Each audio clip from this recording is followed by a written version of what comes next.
Revolução agrícola tropical. Agricultura versus indústria. Esse é o tema do Produtor Quer Saber de hoje. Vamos mostrar a evolução do setor agropecuário e a importância da geração de tecnologia para consolidar as inovações. E quem vai nos explicar todo esse processo é o professor de pós-graduação do curso de agronegócio da UNB, a Universidade de Brasília, José Eustáquio Ribeiro Vieira Filho.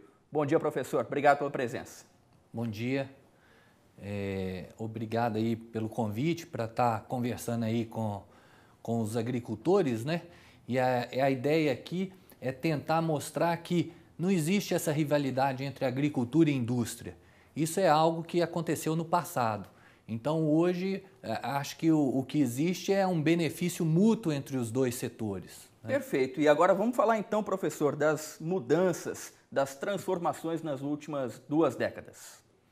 Certo.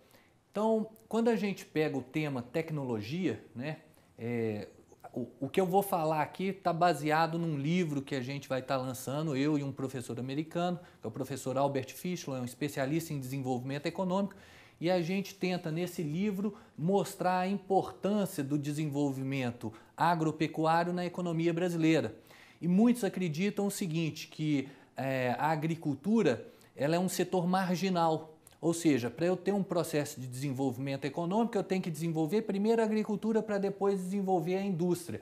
Mas, na verdade, essas coisas se coevoluem ao mesmo tempo. Então, não tem como eu falar num país que tem um moderno setor agropecuário sem ter uma moderna indústria. Então, essas coisas convivem entre si. E quando a gente vê o exemplo da agricultura, a gente percebe que a agricultura cresceu muito ao longo das últimas décadas, né?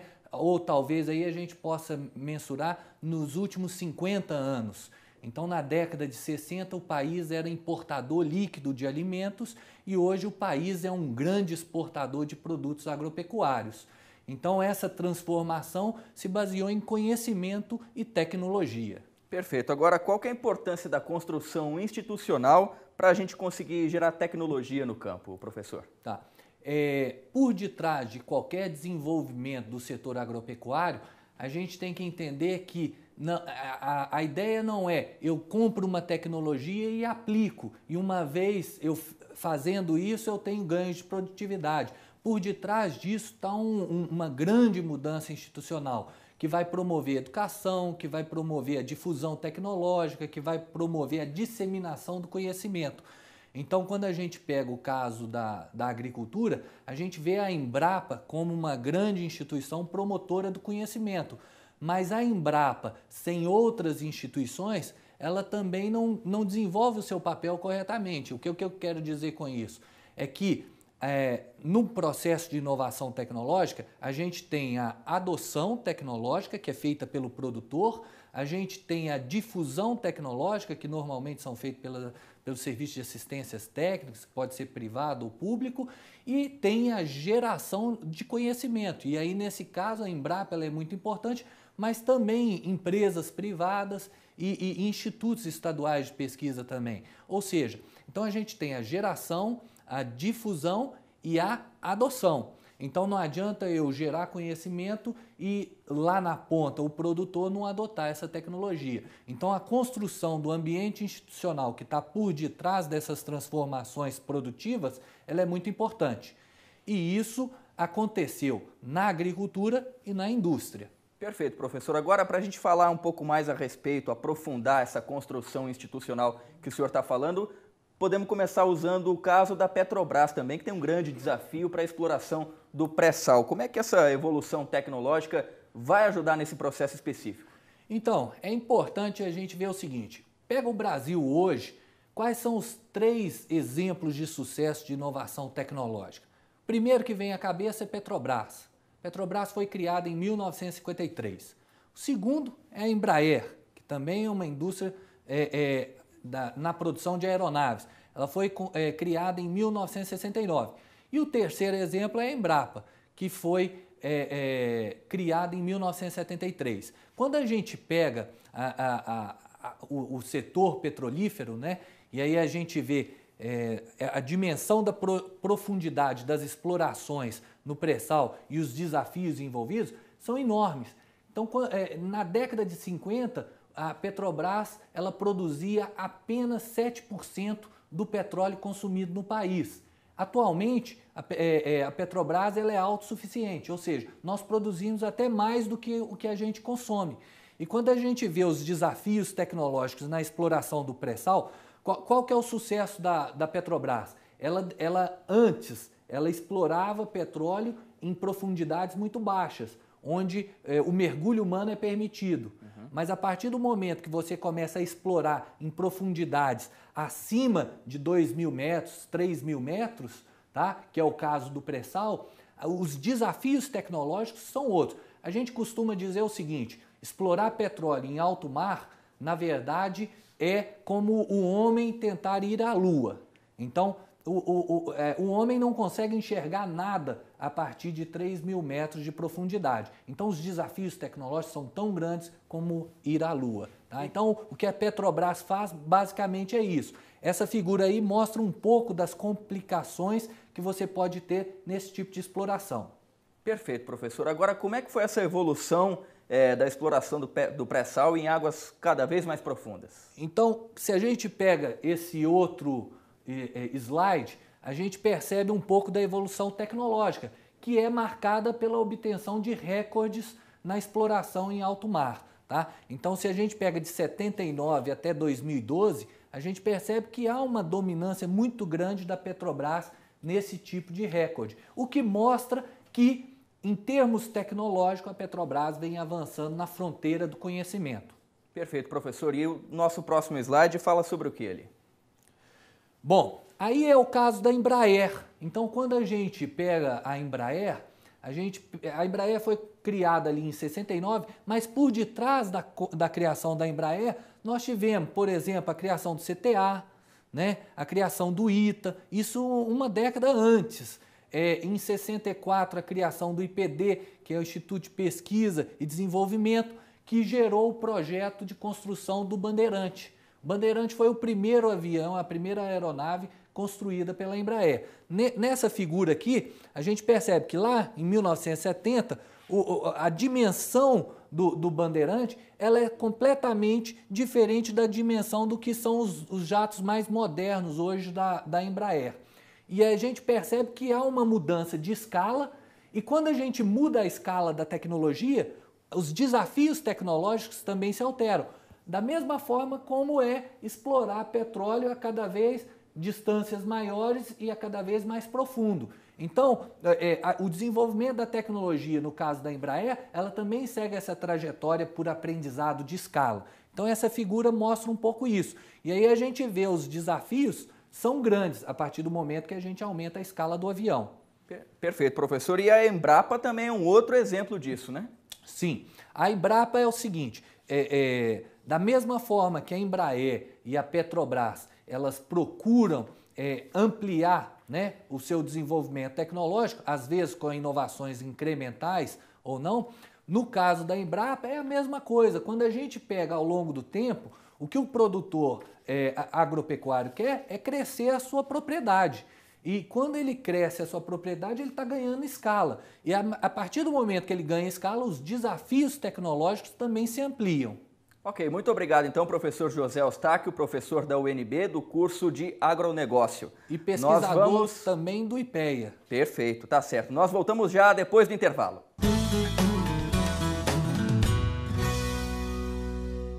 Estamos de volta com o Produtor Quer Saber, hoje falando a respeito da construção institucional. E a gente está aqui com o professor do curso de pós-graduação em agronegócio da Universidade de Brasília, José Eustáquio Ribeiro Vieira Filho. Estávamos então falando do exemplo da Embraer, professor, e agora como é que esse compartilhamento de informações geraram inovações? O senhor tem alguns exemplos aí para a gente também? Claro, eu acho que a gente poderia mostrar o seguinte, que a inovação tecnológica na agricultura, ela aconteceu, no caso brasileiro, por um aglomerado de inovações ao longo do tempo. Tá? E a gente pode elencar aí alguns desses exemplos, né? Então, a técnica de calagem, ela é um exemplo que mostra que isso transformou, né? Você fez a correção do solo que era ácido, né, no cerrado, e praticamente incorporou aí 22% de novas terras na área produtiva. Tá? Você tem aí outro exemplo, é a tropicalização dos cultivos. E aí é muito importante frisar o caso da soja. Né? Então, quando você tem um cultivo que é produzido em zonas temperadas e você tropicaliza, você está ampliando aí a sua possibilidade de produção em outras áreas, que não somente no sul do país. Tá? A fixação biológica de nitrogênio também é um exemplo, a inoculação de bactérias, né? Isso tudo faz com que você ganhe eficiência produtiva gastando menos. Tá? Para você ter uma ideia, a fixação biológica de nitrogênio, se você computar o ganho que o país teve com o uso da tecnologia, é praticamente o que o governo federal inteiro investiu na Embrapa e até mais. Tá? Então, são tecnologias que mudaram, que transformaram o ambiente. A gente pode também mencionar plantio direto, podemos também falar da safrinha, da revolução que foi a safrinha, e é óbvio também a mecanização do campo, né? Uma vez que você incorpora mais terras no ambiente produtivo, essas terras são mais baratas, elas são em áreas mais planas, você está aumentando a produção e você ajuda ou contribui para mecanizar. E a mecanização também você ganha produtividade. Então veja o seguinte, que esses aglomerados de inovações que vão acontecendo transformaram a agricultura brasileira ao longo do tempo. A gente tem, o que eu quero deixar claro é o seguinte, a gente não pode achar que tecnologia é algo que a gente compra e adota e acabaram-se os problemas. Por detrás desse processo da adoção, da difusão até a adoção, existe um grande processo de aprendizado e isso está internalizado no produtor. Então, esse aprendizado faz parte do processo de inovação. Agora vamos falar, professor, da produção agrícola. Como é que as regiões no Brasil se apresentam nesse ponto?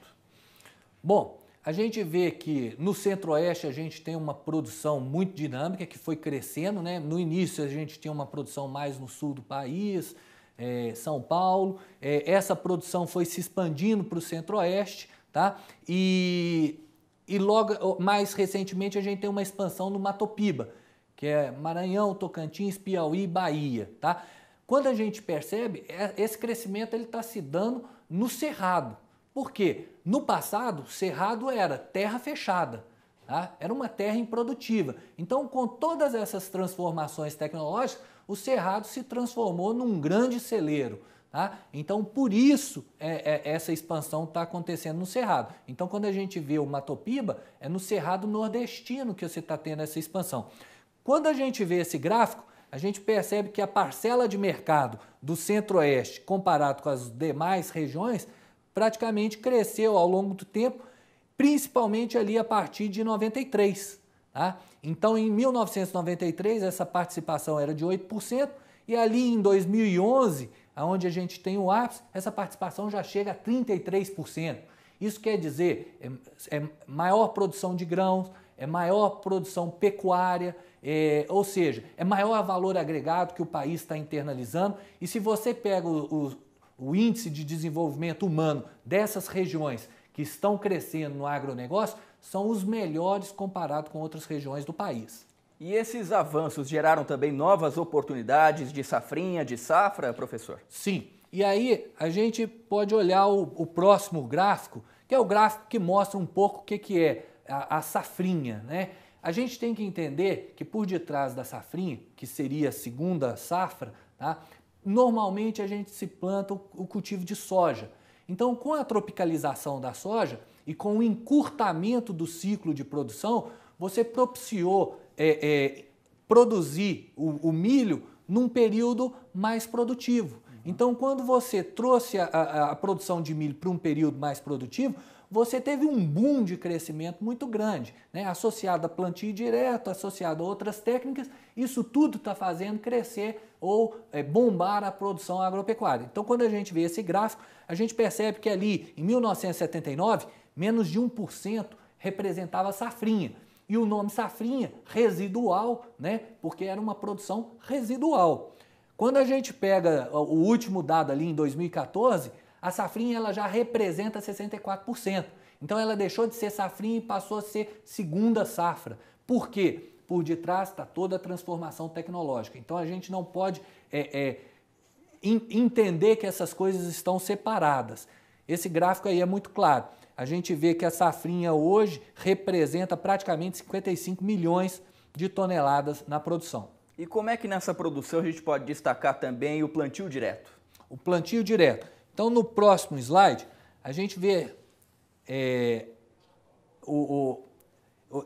esse próximo slide, que é o plantio direto, tá? A gente vê também um crescimento exponencial. Na década de 70 ali, o país plantava apenas 180 mil hectares de plantio direto, tá? E atualmente são mais de 30 milhões de hectares plantados. O que está por detrás do plantio direto? No passado, a gente importava técnicas de gradação do solo que vinham de regiões temperadas. Então, quando você tem um inverno muito rigoroso, a água petrifica no solo e você tem que revolver aquele solo para poder fazer o plantio. Mas numa região tropical, esse tipo de técnica prejudica o meio ambiente, porque você aumenta o índice de erosão, você prejudica a absorção de água no solo e até o carbono, tá? Enfim, então o plantio direto parece ser uma técnica simples, mas ela precisa ser adotada, você tem um ganho de aprendizado ao longo do tempo. Na década de 90 em diante, essa técnica é largamente difundida. Então hoje, na produção de soja no país, mais de 90% das propriedades adotam um plantio direto. Isso é muito importante, tá? Práticas sustentáveis e com maior produtividade. E a expansão da fronteira agrícola brasileira, como é que o senhor define? Então, a expansão, a gente pode também mostrar esse próximo slide, que é a expansão da fronteira agrícola no Brasil ao longo do tempo. E a gente percebe ali, ó, década de 70, 80, 90 e 2000. E quando a gente plota o bioma do Cerrado, a gente percebe que essa expansão ela está se dando justamente naquele terreno que era improdutivo, né? Em economia a gente costuma estudar a teoria ricardiana, né? Então os agricultores aí vão me perguntar, né, o que é a teoria ricardiana? Ricardo tinha uma teoria, que era a teoria da renda da terra, que o agricultor ele só iria ocupar a terra ele ocupava as terras mais produtivas que eram próximas dos locais de consumo ou distribuição. E as terras menos produtivas ficavam mais afastadas. Então você tinha um custo de deslocamento.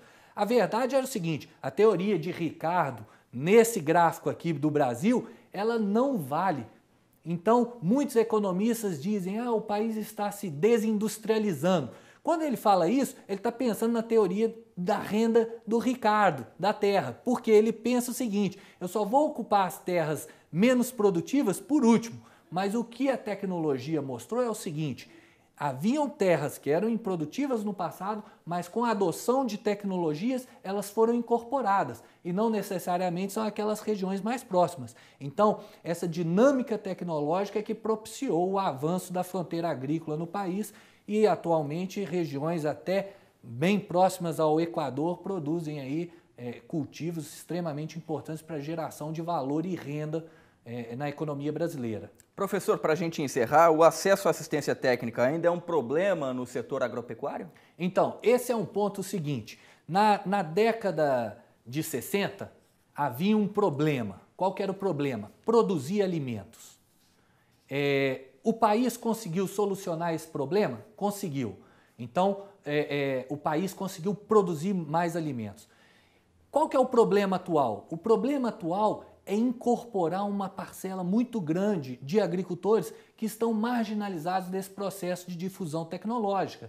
Então, dos 5,1 milhões de estabelecimentos agropecuários, praticamente 4 milhões estão à margem. Então, esse próximo slide aqui, ele mostra um pouco dessa dimensão, tá? Então, a assistência técnica, que é muito importante na difusão tecnológica, quando a gente pega regiões extremamente pobres, como é o caso do Nordeste brasileiro, 92% dos estabelecimentos agropecuários não tiveram ou não receberam assistência técnica. Então, isso é um problema muito grave. E se a gente pega esse mesmo mapa e analisa para instrução ou nível de escolaridade dos proprietários agropecuários, isso é muito crítico. Então, praticamente mais de 50% no Nordeste são analfabetos ou não educados, tá?